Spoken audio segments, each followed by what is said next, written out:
اسلام آباد کے تھانہ سیکریٹریٹ کی حدود سے 4 سالہ بچہ پراسرار طور پر لاپتہ ہو گیا۔ 12 اپریل جمعے کے روز برامام دربار پر اسلام کی غرض سے آئی فیملی سے 4 سالہ اون عباس اچانک بچھڑ گیا، جس کا اب تک کچھ پتہ نہ چل سکا۔ تھانہ سیکریٹریٹ پولیس نے کم سن بچے کے اغوا کا مقدمہ نامعلوم افراد کے خلاف تو درج کر لیا، مگر تاحال پولیس لاپتہ بچے کا سراغ لگانے میں مکمل طور پر ناکام نظر آ رہی ہے۔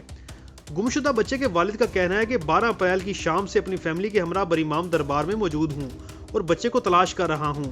اون عباس کا کچھ پتہ نہیں چل رہا کہ وہ کہاں ہے۔ یہ برامام کا گیٹ ہے نا، جو باہر مین بڑا گیٹ، اس کے سامنے ہی کھڑے تھے ہم۔ اس نے روڈ کراس کی ہے برامام گیٹ والی سائڈ پہ، گیٹ والی سائڈ پہ کراس کی ہے نا، تو پھر وہ پیچھے بھاگنے لگے نا، جدھر ہم کھڑے تھے ادھر نہیں بھاگ سکے، ادھر سے ٹویٹا آ گیا۔